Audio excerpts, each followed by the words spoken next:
Hi guys, Marika here, and today I have a real-time coloring of Sleepy Panda. I made this card and I'm going to upload them back to back. I'm starting with the card and then I'm taking the real coloring.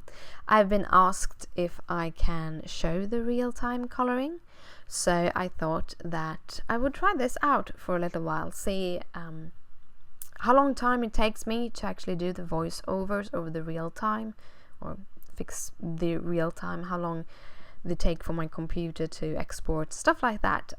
You need to kind of schedule things and also see how many of you actually want to see this. Hopefully you are a whole bunch of people who want to see my real-time coloring, because there actually are a few of you that have been asking for the real-time coloring. Also, if you have any wishes for videos or anything, just post it in the comment section, or PM me here on YouTube or on my Facebook page. And if I feel that it is suitable and fits on the channel and would work with the other videos I have here, I will try to do them, try to schedule in times to put in your wishes. I do have a little bit of a list of videos that I want to make, but are a little bit harder for me to record, or takes a little bit more thinking into. So that will be coming up sooner or later, but I just ask away.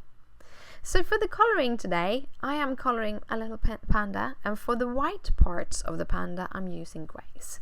And I usually use N4 as the darkest grey, or the 4 of a grey. In this case I'm using the naturals, so then I'm using N4. Otherwise I would use maybe another grey spectrum of colors. And first I went over and did kind of the roundness with the rounded shadows, and then I did the drop shadows, which is the shadow underneath the nose, underneath the muscle, and underneath the sleep mask. And the difference between a rounded shadow and a drop shadow is a drop shadow or a cast shadow is what is cast by the object that is cast in it. So when you do that kind of shadow, you want to make it kind of abruptly end, like the one underneath the sleeping mask. And also you want to kind of dimension it towards what is dropping off the shadow. There are also things like, if the drop shadow or cast shadow is very close to the object, like with the eye mask, the eye mask is lying on top of the panda's head, so it will be a very short distance from where the shadow falls and the object that casts it. So the drop shadow will be very intense. While if you would do a drop shadow / cast shadow behind the character, for example, you would do a much lighter of a shadow, and that might actually be a little bit blended. Just because you would have a bigger distance, because the drop shadow just beneath the legs would be much more intense than the one from the head if you put the light very in front of the panda.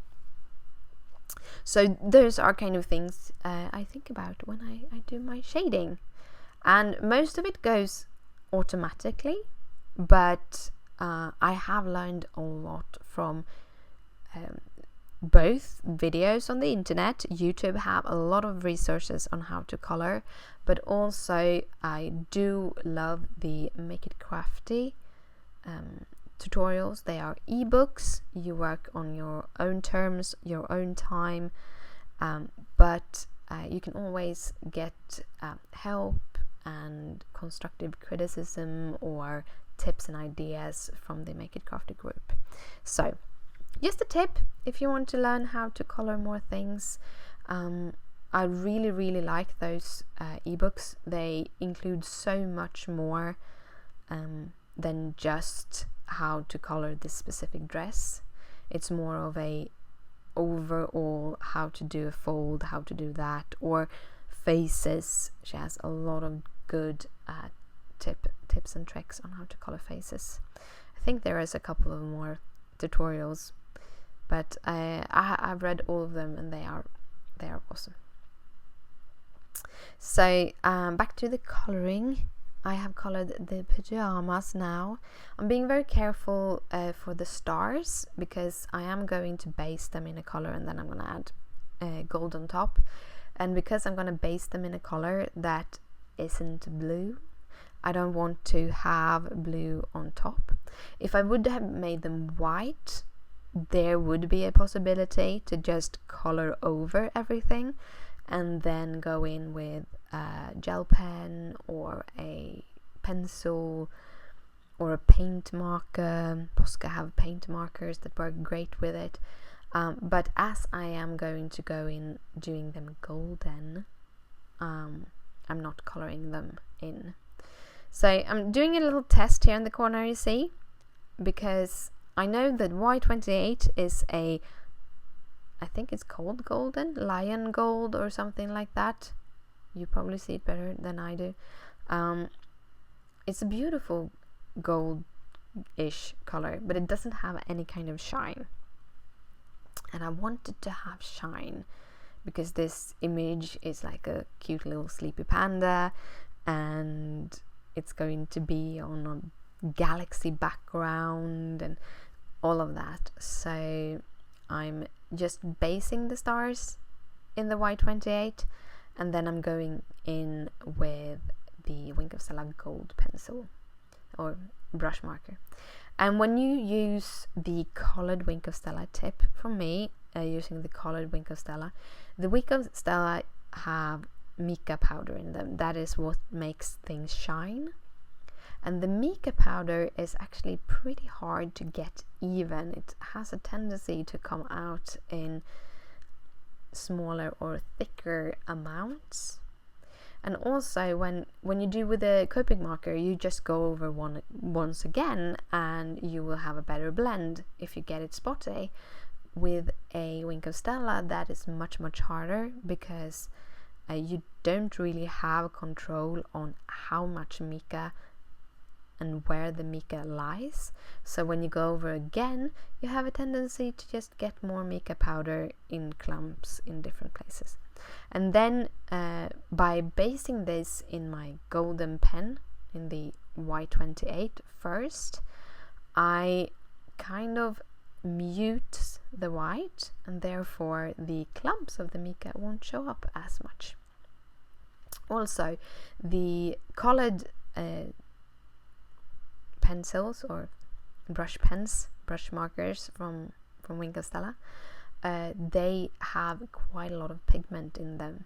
So there's the reason why I haven't shaded the stars in any way is because they kind of get covered up. The only thing I was after in this case was to have that gold base. So yeah, that's kind of it about golden mica pens. I tried on the big star to get it even, it didn't work. I also did the little border thingy in gold. I really like adding like gold ink or like these kind of brush markers with mica in them. I did a lot of stickles. I have some really cool effects on Christmas images with stickles. So you can use a lot of glitter effects to just layer on top of your coloring and you will get really cool effects. For the last part, I'm doing the eyes. Pandas actually have eyes that fill out the whole socket, so I'm not leaving any white. I'm doing a darker area just at the edges. The eyes are so small, so I can't really do that much, and I actually feel that I used too much of the dark. I probably should just have used 2 markers, so I have gotten a little bit of a lighter effect on the eyes. But I'm going in with my white gel pen as the kind of last accents to give the eyes a little bit of a shine and a little shine on his cute nose. And that is the real-time coloring. I hope you liked it. I hope you liked my voiceover. Please comment down below and tell me how you feel about all of this. This is still an experiment. We'll see if I continue with them, but yeah. Here are 2 other card videos that I made with little blue button stamps, and there will be a little playlist for all my real-time videos. So thank you again for watching, and I'll see you later. Bye!